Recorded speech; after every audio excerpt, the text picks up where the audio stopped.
Como ocorreu a organização do espaço geográfico e a constituição do Brasil? Por que o país apresenta uma grande extensão territorial e uma ampla diversidade natural e cultural? Como os ciclos econômicos contribuíram para a formação territorial do país?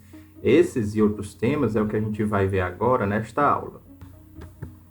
Bem, pessoal, o território brasileiro tem um pouco mais de 8,5 milhões de quilômetros quadrados, ou seja, o Brasil é o quinto maior país em extensão territorial do mundo. Ele faz fronteira com todos os países do continente aqui da América do Sul, com exceção, é claro, do Chile e do Equador. Ele tem um litoral de 9.198 quilômetros. Hoje, o Brasil também é uma república federativa, com 26 estados e um distrito federal. Apresenta um total de 5.507 municípios e uma população de aproximadamente 209 milhões de habitantes, conforme as projeções do IBGE. Bem, para a gente entender a formação territorial do Brasil, nós vamos usar o trabalho de periodização estabelecido pelo geógrafo Milton Santos, que vai conceber a organização do espaço brasileiro em 3 fases. Quais são essas fases?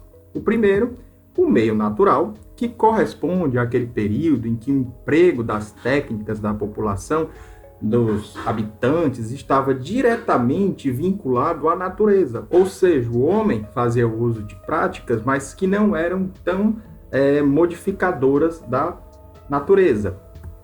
Um segundo momento, que o Milton Santos vai chamar, é de meio técnico. Representa a emergência do espaço mecanizado, ou seja, com a introdução de objetos na paisagem, na natureza, que vão provocar uma modificação. Então a gente pode pensar aí uma ferrovia, uma represa, tá? Indústrias. Então é isso que o Milton Santos vai falar com essa introdução desses objetos mecanizados. E o último estágio seria o que ele denomina de meio técnico científico informacional. Trata-se da união da técnica com a ciência, que vão ser guiadas para o funcionamento do mercado. Então daí, nessa junção técnica e ciência, você tem avanços tecnológicos que vão permitir, por exemplo, o processo de globalização. Então, nós vamos ver a formação do território brasileiro a partir desses 3 momentos, tá? Então, o primeiro momento é o Brasil do meio natural. E o que nós vamos ter nele? As sociedades indígenas, né, que aqui ocupavam o país antes da colonização dos europeus. Eram sociedades ágrafas. O que isso significa? Que não tinham registro escrito. Aproximadamente, quando o Brasil se constituía nesse meio natural, nós tínhamos 2,4 milhões de indivíduos. Só a título de informação, segundo o último censo do IBGE, em 2010, o Brasil consta com a população indígena de 817 mil habitantes indígenas, tá? No passado, esse grupo, que era bem maior, na casa dos 2 milhões, estava ali dividido entre 9 grupos indígenas, que praticavam a caça, a pesca, a coleta e a agricultura para sobreviver, tá? Esse meio natural, ele encontra seu fim, né, com a chegada dos portugueses ao Brasil em 22 de abril de 1500, ou seja, quando está começando aí o processo de colonização. Outro marco que é interessante, que o Milton Santos destaca desse início de meio técnico, é a extração do pau-brasil, que vai representar aí o nosso primeiro ciclo econômico. Essa extração do pau-brasil representou muitos equívocos e destruição da nossa Mata Atlântica, tá? Por que foi um equívoco? Porque não serviu como atividade econômica para fixar população aqui no país. Então o Brasil vinha aqui só, o pessoal extraía o pau-brasil e levava para a Europa. Outro ponto interessante aqui é o chamado Tratado de Tordesilhas, que era um acordo realizado entre Espanha e Portugal, que dividiu todas as terras a serem descobertas com base em uma linha imaginária estipulada em 370 léguas, medida da época, que ficava a oeste da linha da ilha de Cabo Verde, tá? Então, tudo que ficasse a 370 léguas a oeste da ilha de Cabo Verde pertenceria a Portugal. Passando disso, você teria terras pertencentes da Espanha. Isso aí foi o Tratado de Tordesilhas, tá? Que vai ter uma implicação na formação territorial do Brasil, no início da nossa formação territorial. O segundo ponto aqui são as capitanias hereditárias, que foi resultado desse Tratado de Tordesilhas. Então, as capitanias hereditárias foram criadas ali pelos portugueses implantados no Brasil em 1535, ou seja, 35 anos depois da chegada dos portugueses em terras brasileiras, eles vão fazer essa divisão do território que eles tinham. Então, foram criadas 15 faixas de terras que foram destinadas aí a portugueses, a entrega a alguns portugueses de confiança da coroa portuguesa, e eles eram responsáveis por tentar povoar essas capitanias e trazer desenvolvimento econômico para esses territórios, tá? Então, isso aí é uma das características inicial do Brasil no meio técnico. É interessante ressaltar que a gente vai dividir aqui sobre o meio técnico no Brasil, essa primeira parte, tá? Período colonial, com alguns ciclos econômicos, e um segundo momento do meio técnico, que é a industrialização do Brasil, tá? Então, seguindo. Bem, nós tivemos o nosso segundo ciclo econômico, que foi o ciclo da cana-de-açúcar, tá? Que é um produto, na época, muito valorizado no mercado europeu. E os portugueses já tinham expertise desse produto porque eles plantavam cana em outros locais, em outras colônias. Então, eles tinham as suas técnicas de plantio desenvolvidas. Que técnicas são essas? Que eram essas? Era o plantation, caracterizado pelo quê? Monocultura. O que é monocultura? Cultivo de uma única cultura, no caso em questão aqui, a cana-de-açúcar, certo? O latifúndio, o que seria esse latifúndio? Grande extensão de terra, tá? Usada para plantar essa monocultura. E quem plantava essa monocultura? Aí, no caso, os portugueses fizeram uso da mão de obra escrava, que foram aí os africanos trazidos à força para o território nacional, tá? E a produção dessa monocultura era voltada toda para o mercado externo. Então, as terras brasileiras eram usadas ali simplesmente como um meio de produzir a monocultura que era demandada na Europa e enviada para esse mercado externo. Tá? Bem, essa monocultura da cana-de-açúcar se concentrou mais ali na chamada Zona da Mata, certo? Que fica aqui no Nordeste, ocupando plantações assim, a parte litorânea do Nordeste foi ocupada por plantações de cana-de-açúcar. Tem um dado interessante aí. Uma característica que propiciou essa plantação no litoral, aí nós vamos recorrer um pouco ao conhecimento da geografia física, é o solo de massapê. É um tipo de solo caracterizado pela elevada fertilidade e possui uma cor mais escura em razão da sua formação proveniente da decomposição das rochas, como gnaisses, certo? O calcário e os filitos. Então você tem a decomposição dessas rochas e isso deu origem a esse solo massapê que propiciou o cultivo da cana-de-açúcar na região conhecida como Zona da Mata, tá? Outro fator aí que ajudou muito foi as condições climáticas. Essa região apresenta aí clima quente e úmido, tá? Associado a essas duas características da geografia física, nós tivemos também a presença dos latifúndios, essas grandes terras para plantação, e o trabalho escravo que foi implementado nesses latifúndios. Então, esse ciclo foi extremamente degradante, pessoal, para a Mata Atlântica. Se a gente lembrar, Mata Atlântica se localiza aqui nessas zonas mais costeiras do Brasil, pegando também essa parte do Nordeste. Então, à medida que você avançava com a monocultura da cana-de-açúcar, você destruía, né, você tinha a destruição da Mata Atlântica. Mas também, por outro lado, ela foi responsável pela fixação dos portugueses em nosso território. E também, a partir aqui do Nordeste, ajudou na colonização, na expansão da colonização para o norte e o sul do Brasil, tá? Então, diferente do primeiro ciclo ali, o pau-brasil, que não ajudou a fixar população aqui no Brasil, o segundo ciclo já tem essa característica que vai fixando população no território brasileiro. Tá? Aí no mapa vocês verificam onde é que se deu mais essa plantação de cana-de-açúcar. Então você vê aí as principais capitais do Nordeste, São Luís, Natal, tá? Salvador, ali Rio de Janeiro, quando a gente vê lá mais embaixo, chegando ao Sudeste. Então você vê onde esse ciclo econômico se deu com mais força e vai ajudando ali na ocupação do território. O outro ciclo que podemos comentar aí já é o ciclo do ouro, ou da mineração. Começa ali no final do século XVII, quando os portugueses encontram diversas jazidas deste mineral aqui no Brasil. Isso ocorreu sobretudo ali na região do Sudeste, no que hoje a gente pode considerar como estado de Minas Gerais, né? Que atingiu o auge aí no século XVIII, no processo de exploração desse ouro. Esse boom econômico gerou riquezas para a metrópole, ou seja, para Portugal, que enviava todo o ouro para a Europa. Nessa fase, também, houve um aumento considerável da população do país. Então, as cidades crescem em razão desse desenvolvimento econômico causado pela mineração. O ciclo do ouro aí, ele vai encontrar o seu fim lá no século XVIII, pelo esgotamento das minas no país. Então, exploraram tanto até um ponto que não se achava mais esse minério.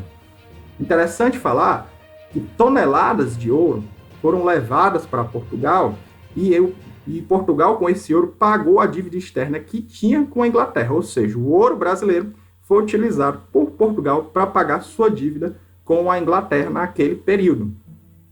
Também podemos dizer que esse ciclo ele foi responsável também pela ocupação de cidades históricas como Ouro Preto, em Minas Gerais, Cuiabá, Paconé, em Goiás, além de muitas outras cidades. Então, vocês estão vendo que, à medida que um ciclo econômico vai se desenvolvendo, ele vai trazendo crescimento de cidades, certo? Esse crescimento de cidade aumento de população e outras implicações no espaço geográfico que nós vamos desvendando aqui com os outros ciclos econômicos. Tá?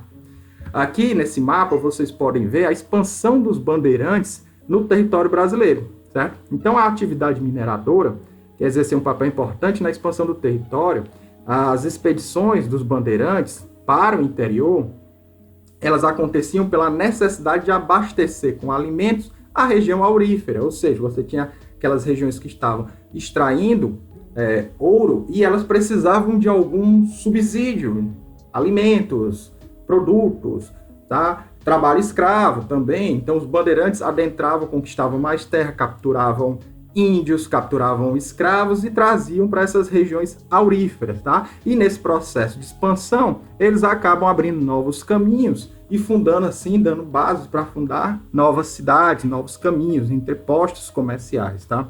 Então você vê como uma atividade econômica aí vai desempenhando esse papel de desbravar mais e conhecer mais os territórios, expandindo assim os limites territoriais, aumentando os limites territoriais do país. Tá? O outro ciclo que nós temos é o ciclo do algodão. Como é que ele aconteceu? Com o esgotamento ali das minas de ouro no país, o algodão, que depois foi chamado de ouro branco, passa a ser um dos principais produtos de exportação a partir do século XVIII e início do século XIX. Com o advento da Revolução Industrial ali na Inglaterra e a necessidade de obter matéria-prima, a indústria têxtil, o algodão passou a ter um papel preponderante na economia do país. Então, assim, você tem o desenvolvimento da Revolução Industrial na Inglaterra. No momento, você tinha aquelas máquinas de tear que necessitavam de algodão, e o Brasil começou a produzir esse algodão voltado para essa demanda. Tá? Então, a cultura do algodão ela vai se estabelecer onde, mais precisamente? No estado do Maranhão, Pará, Bahia, Ceará, Pernambuco, São Paulo e Rio de Janeiro também vão participar desse ciclo. O ciclo do algodão teve o seu declínio ali por causa desse bichinho que vocês estão vendo aí na tela, o bicudo, ou a praga do bicudo. Tá? Então, começou a acontecer essa praga e ainda, associada a isso, houve uma restauração do comércio entre os Estados Unidos e a Inglaterra. Os Estados Unidos, naquele momento, estavam na chamada Guerra de Secessão. Por conta desta guerra, a produção de algodão deles pararam, ou seja, eles pararam de fornecer algodão para a Inglaterra, e a Inglaterra foi procurar outros mercados, que no caso foi o Brasil. Então passou a comprar do Brasil. Chegou o momento, houve essa praga do bicudo aqui no Brasil, e, coincidentemente, com a restauração deste comércio entre Estados Unidos e Inglaterra, e aí o ciclo do algodão encontra o seu fim. Outro ciclo se instaura, no caso aí, o café. Tá? O café, também chamado de ouro negro, foi um dos principais produtos de exportação quando chegaram as primeiras mudas de planta no país. Isso aconteceu em meados lá do século XVIII. e esse período teve seu auge no século XIX. Vai se concentrar ali essa produção, esse ciclo no oeste paulista e na região do Vale do Paraíba, onde foram os principais locais de cultivo, visto que o solo apresentava um aspecto favorável. E aí nós devemos lembrar, trazer um pouco aqui a geografia física. Esse solo caracterizado como terra roxa, extremamente fértil, possui uma coloração mais avermelhada. A terra roxa, pessoal, ela é resultado da decomposição de rochas do basalto, que tem origem vulcânica. Isso prova que naquele passado, aquela região ali do sudeste do Brasil, sul e sudeste do Brasil, eram regiões de derramamento de lavas, de atividades vulcânicas, né, em passados remotos. E aí a decomposição dessas rochas no futuro ali vai gerar essa terra roxa, tá? Só fazer esse adendo aqui para trazer um pouco a nossa geografia física para explicar a origem desse solo. Então, o período econômico, esse período econômico aí do café, ele tem início com o declínio da exportação da cana-de-açúcar. Ainda que o trabalho escravo tenha sido utilizado no início do cultivo do café, muitos imigrantes, sobretudo os italianos, chegaram ao país para trabalhar nas lavouras, no sistema de monocultura. Então, lembrando que no ciclo da cana-de-açúcar você tinha os escravos ali, sendo usados para a produção do açúcar. Quando começa esse declínio e vem a produção do café, né, vai dividir espaço com os imigrantes que estavam buscando uma nova vida aqui no país, então passaram a produzir café, tá?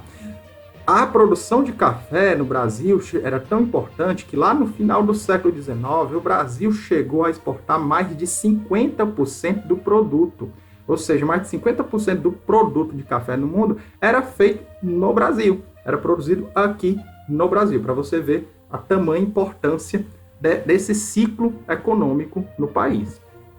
E o outro ciclo que a gente pode destacar é o do látex, ou seja, para fazer aquela borracha, tá? Então lá, isso aí foi por volta do século XIX. A exploração do látex aconteceu ali na Amazônia, impulsionou o Brasil, por exemplo, a adquirir o Acre, que era da Bolívia, fato que foi concretizado lá por volta de 1903. Esse ciclo foi responsável pelo desenvolvimento de cidades ali do norte do país, como Belém e Manaus. Contudo, essa atividade econômica não ajudou a integrar a região norte do país com as demais partes do Brasil, né? Visto que você não teve uma criação de infraestrutura de circulação de estradas de ferro. A exportação do látex era feita ali pelos portos locais, então saía direto daqueles estados para outras partes ali, para a Europa, que era o que era demandado, tá? Então você tem essa explicação aí por que desse atraso, dessa integração da região norte com o resto do país. E aí nós temos um ponto interessante que lá pelo final do século XIX começa a acontecer correntes de migração para o Brasil. Sobretudo os migrantes vão ali para a área do centro e sul, parte sul do país, e aí você tem a presença de alguns cidadãos europeus, como italianos, espanhóis, alemães. Posteriormente vai chegando correntes migratórias do leste europeu, partes ali do Oriente Médio, do Líbano e depois japoneses, tá? Esses imigrantes, eles introduziram um sistema de ocupação em pequenas propriedades com base no trabalho do colono. Chegamos agora na segunda parte do meio técnico, que é a industrialização. Então, o Milton Santos ele divide aí o meio técnico no Brasil, a formação do território nacional, quando chega no meio técnico. Então, a gente tem o segundo momento do meio técnico, que é o período da industrialização, que tem início ali no século XIX, ou seja, a produção ainda não contava com um uso muito maciço de máquinas, pessoal.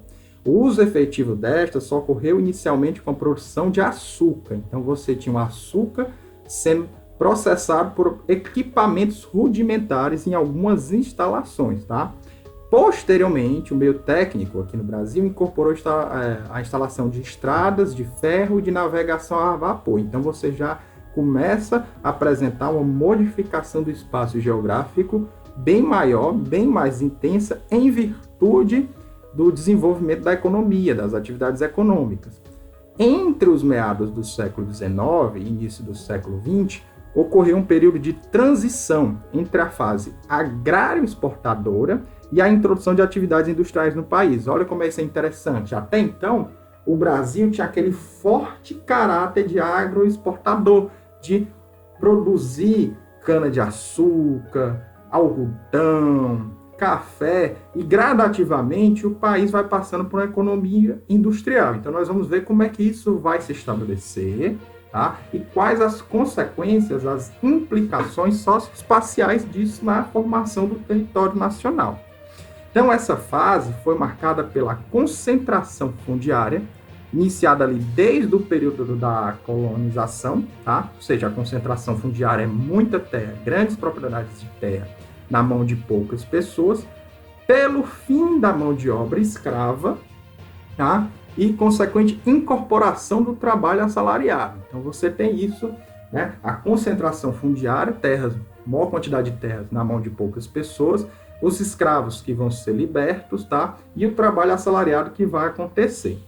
Sobre os escravos libertos, é interessante ressaltar que esses, quando foram libertos, tiveram a sua liberdade, eles não receberam nenhuma forma de recurso, não tiveram acesso à terra, tá? O Brasil não realizou um tipo de reforma agrária, então eles, sem alternativa, migraram para as cidades, tá? Buscando emprego. Porém, eles não foram incorporados ao mundo do trabalho assalariado. Então, nesse processo de transição de país agrário exportador para país industrial, aconteceu-lhe de forma muito mais intensa em São Paulo e no Rio de Janeiro. Rio de Janeiro, no caso, que era a capital federal da época, né? E de modo muito menos acentuado em outras áreas do país. Isso aí a gente pode ver, tá? A gente pode ver as diferenças regionais que o país vai tendo conforme esse desenvolvimento tecnológico e econômico vai acontecendo. Alguns fatores que propiciaram essa transição, tá? A gente deve destacar o investimento do capital. Esse capital era proveniente ali do café. Então, a elite que tinha ganhado muito dinheiro com café, pegou esse capital e investiu na indústria, certo? E na presença ali, por conta que você tinha a indústria sendo criada e você tinha uma presença de mão de obra assalariada. Então, esses fatores vão ajudando a fomentar essa transição de um modelo agrário exportador para um modelo industrial, tá? Nós tínhamos os imigrantes também, que eram parte dessa massa de trabalhadores assalariados e que também tinham hábitos de consumo, que ajudou a estimular a produção. Chegamos agora para falar do meio técnico científico e informacional, tá? Ele vai ocorrer ali no fim da guerra, lá no pós-guerra, marca uma fase de desenvolvimento do capitalismo que tem característica pela revolução técnico-científica, que vai se materializar na nossa chamada terceira revolução industrial. A partir daquele momento, verificou-se a grande influência das empresas estrangeiras em praticamente todos os países do mundo. Então, tá? Essa nova fase também se caracteriza pela reorganização da divisão territorial do trabalho, ou seja, a região sudeste teve suas funções reorientadas e, para provê-las de matérias-primas e de fontes de energia, por exemplo, foram criados polos industriais em outras regiões do Brasil, como, por exemplo, a gente vai ter a criação de polos petroquímicos, né?